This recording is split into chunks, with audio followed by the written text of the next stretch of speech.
This Notebook LM video explores the historical and religious context behind the persecution of Jesus and his earliest followers.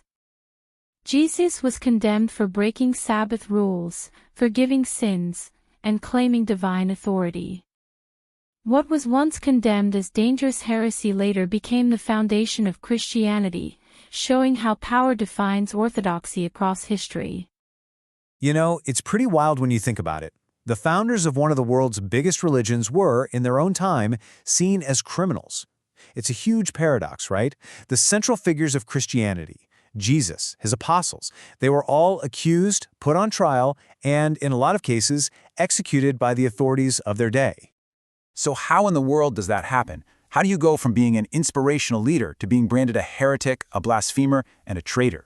Well, to really get it, we have to travel back in time into the pretty complicated legal and religious world of first-century Judea. Let's start by breaking down what these crimes even were. Okay, first things first. We got to understand what these words, heresy, blasphemy, sedition, actually meant back then. We throw them around today, but for the people in charge in the first century, these terms had very specific and very, very dangerous definitions.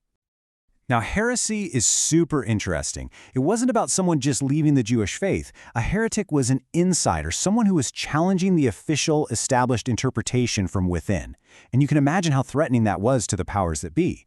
It was a huge deal, not just spiritually, but politically. Any big internal fight could catch the eye of Rome, and that's the last thing anyone wanted.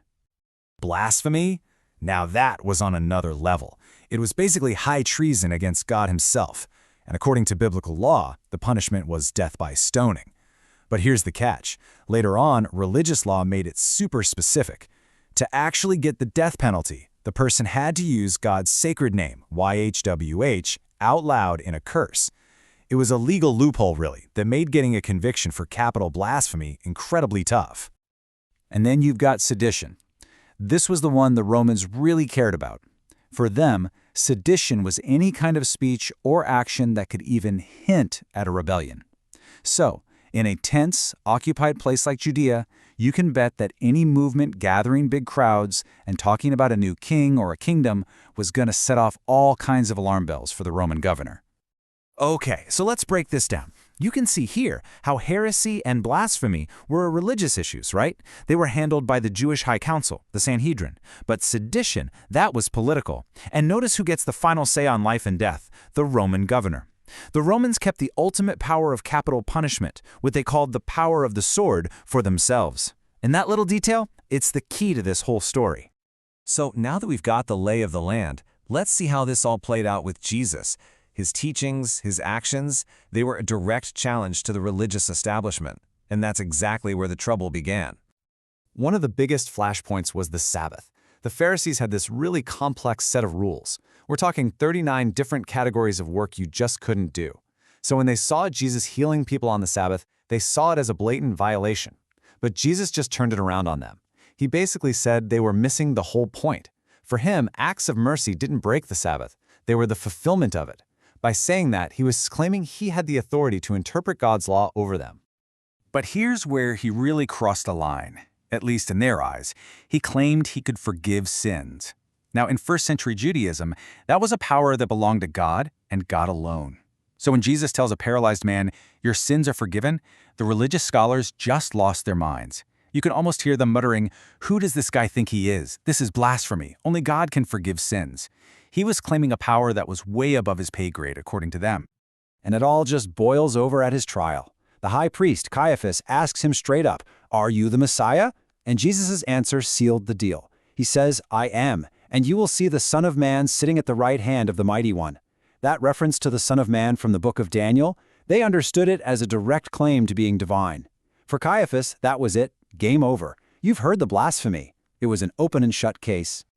But here's the thing. The Sanhedrin had a conviction for a religious crime, blasphemy. But like we said, they didn't have the authority to execute anyone. For that, they needed the Romans. So, how do you get the Roman governor to care about a local religious squabble? Well, this is where the legal strategy gets really clever. They pulled off this brilliant legal pivot. They took their religious conviction and completely reframed it as a political charge, something Pontius Pilate would have to take seriously. The charge of blasphemy suddenly became a charge of treason. Claiming to be the divine Son of Man got translated into claiming to be King of the Jews, and that was a direct challenge to Caesar himself. Now, Jesus' execution was supposed to be the end of it. It was meant to stamp out this new movement, but it wasn't.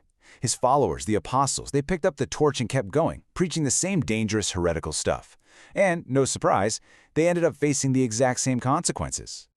And their core message was just explosive for the time. First off, they were proclaiming that Jesus was resurrected. That flew right in the face of the Sadducees, the powerful priests who didn't even believe in resurrection. Second, they kept challenging the temple establishment. And third, and this was a huge one, they started letting non-Jews, Gentiles, into the faith without making them fully convert to Judaism. That threatened the entire religious and cultural identity of the nation. Take Stephen, for example, the very first Christian martyr. During his trial, he made the exact same claim Jesus did. He looked up and said he saw the Son of Man standing at God's right hand. Sound familiar? The reaction was instant. They dragged him out of the city and stoned him to death for blasphemy. And then you see the raw politics kick in. Around 44 AD, King Herod Agrippa wanted to get on the good side of the religious leaders. So what does he do? He has James, one of Jesus' closest followers, executed by the sword. This wasn't some formal trial for heresy. It was a cold, calculated political move to crush a movement that was making the establishment nervous. And this isn't all just from the Bible, by the way. The Jewish historian Josephus actually writes about this stuff. He tells us that around 62 AD, the high priest took advantage of a moment when there was no Roman governor around to have James, the brother of Jesus, stoned to death for being a breaker of the law. It just goes to show you how this intense opposition from the very top of the religious ladder went on for decades. So when you step back and you look at all these cases, what's the big picture? What's the pattern here? Well, you start to see something timeless about how new ideas clash with established power. The takeaway is this: the accusations of heresy, blasphemy, and sedition weren't just legal terms. They were weapons. They were powerful tools that allowed the authorities to keep control. They could blur the lines, right? A simple religious disagreement could be spun into a challenge against God, which could then be spun into a challenge against the state. And all of this leaves us with one final, big question. Throughout history, it seems like the people who get to draw the line between what's acceptable faith and what's dangerous heresy are always the people who are already holding all the power. And it kind of makes you wonder, doesn't it? Who decides that line today?